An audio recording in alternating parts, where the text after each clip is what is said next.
1870, in Cleveland, Ohio, a businessman in his early 30s controlled just 4% of America's oil refining capacity, hardly enough to attract attention. 4%. Not a monopoly. Not even a dominant player. Just one competitor among many. This is about money, power, and the systems that shape history. Welcome to Thrones of Finance. At the time, Cleveland alone had more than 30 refineries. Across the country, hundreds more were operating, drilling, refining, speculating, hoping to strike it rich in what was still a chaotic, unstable industry.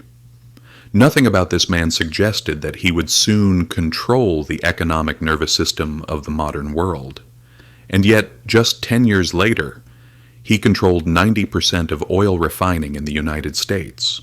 By 1904, he controlled 91% of oil production and 85% of final sales. His name was John D. Rockefeller. But this is not simply the story of how Rockefeller became rich. It is the story of how he designed a system. A system so efficient, so adaptable, and so deeply embedded that even when his company was destroyed, the system survived. And today, more than a century later, we still live inside it. When Standard Oil was broken up in 1911, newspapers declared victory. The monopoly had fallen. Corporate tyranny had been defeated. The free market had been restored. But what most people didn't understand was this. Standard Oil was not the system. It was only the container. The real innovation wasn't oil. It wasn't refineries. It wasn't even monopoly. It was architecture. And architecture doesn't disappear when you tear down a building. It gets reused. Today, in 2025, that architecture quietly shapes almost every part of daily life. The gas you pump into your car, the medication prescribed by your doctor, the platforms you search, scroll, and shop on, the banks that hold your savings and issue your debt, the food systems that decide what ends up on your plate. You're not choosing freely between competing systems. You're choosing between different branches of the same tree. John Davison Rockefeller was born in 1839 in Richford, New York. His upbringing was a contradiction. His father, William Avery Rockefeller, was a traveling salesman, a con man who sold fake cancer cures, and disappeared for long stretches of time. His mother, Eliza, was deeply religious, a strict Baptist, who believed in discipline, frugality, and moral order. From his father, Rockefeller learned how the world really worked, that rules were flexible, that power mattered more than fairness. From his mother, he learned certainty, the belief that there was a right way and a wrong way to organize the world. These two forces fused inside him. Rockefeller would later eliminate competitors with ruthless efficiency while sincerely believing that he was doing God's work. This wasn't hypocrisy. It was conviction. To Rockefeller, disorder was sinful. Waste was immoral. To him, efficiency wasn't practical. It was moral. In 1859, oil was discovered in Titusville, Pennsylvania. Almost overnight, America experienced its first true energy rush. Thousands of men flooded into oil regions. Drilling rigs appeared everywhere. Speculation exploded. And just as quickly, chaos followed. Prices collapsed from overproduction. Then shortages hit. Then prices spiked again. Fortunes were made and destroyed in months. Most people believed the money was in drilling. Rockefeller didn't. At just 20 years old, working quietly as a bookkeeper in Cleveland, he noticed something critical. Drilling was gambling. Refining was control. Oil in the ground was useless. Oil turned into kerosene-powered lamps, factories, and cities. So in 1863, Rockefeller invested $4,000, nearly everything he had, into a small refinery. Within 2 years, it became the largest in Cleveland, but success created a new problem. There were too many refineries. Competition was brutal, margins were thin, and survival was uncertain. That's when Rockefeller stopped thinking like a businessman and started thinking like a system designer. Most refiners depended on external suppliers. Barrels were purchased from cooperatives.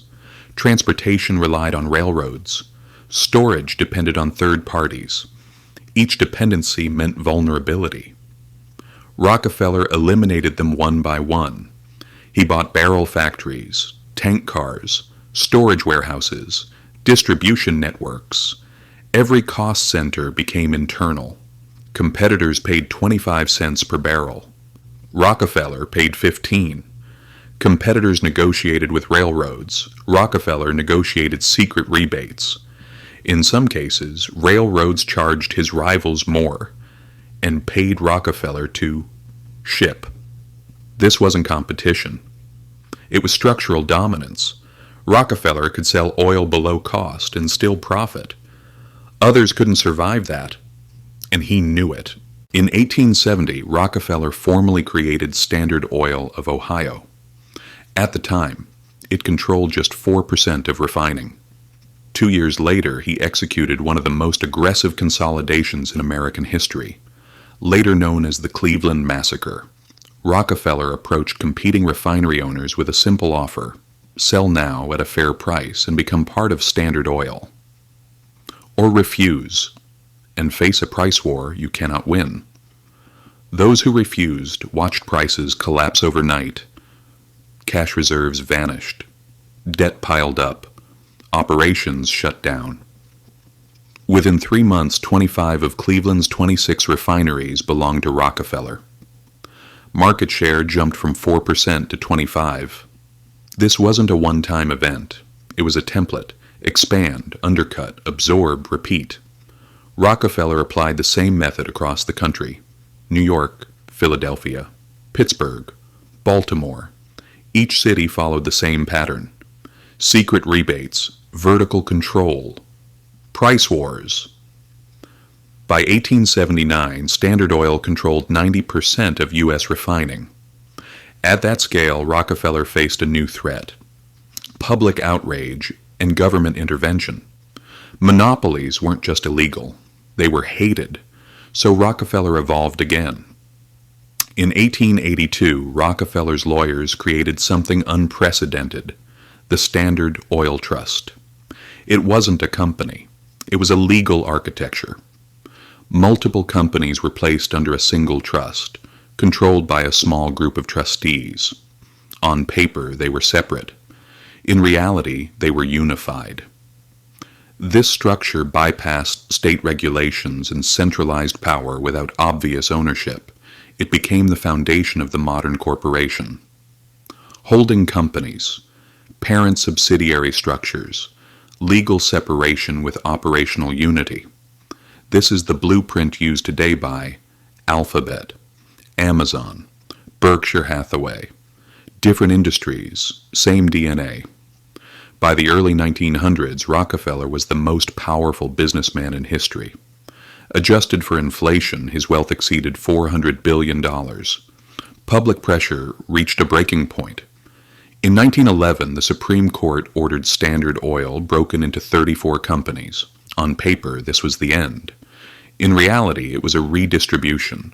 Rockefeller retained shares in all 34 entities: Exxon, Mobil, Chevron, Amoco. Before the breakup, shares traded around $600. Afterward, their combined value exceeded $2,000. Rockefeller's wealth tripled. The monopoly wasn't destroyed, it was reorganized. Standard Oil no longer exists, but the system does. Amazon controls logistics, warehouses, and cloud infrastructure, while competing against sellers who depend on that same infrastructure. Google operates through Alphabet, maintaining control while appearing decentralized. Pharmaceutical companies influence regulators, extend patents, and shape markets. Banks still operate through holding structures, first designed in 1882. And then there's philanthropy. In 1913, Rockefeller created the Rockefeller Foundation. Hundreds of millions then, billions today. It funded universities, medical schools, public health initiatives. It also shaped research priorities, reduced taxes, and transformed Rockefeller's public image. The most hated man in America became a benefactor. Modern billionaires followed the same model. not generosity, legitimacy. The Rockefeller system works because it's efficient. It delivers convenience, speed, low prices. But efficiency has a cost. Wealth flows upward, quietly, steadily, invisibly. Rockefeller didn't build a company. He built architecture. And systems like that don't disappear. They evolve. You may not escape it. But once you see it, nothing looks the same again. When John D. Rockefeller said competition is a sin, he wasn't confessing greed. He was revealing a belief that efficiency itself was sacred. And more than 150 years later, we are still living inside the result. If this video gives you a new perspective, subscribe to the channel. History still owes you many answers.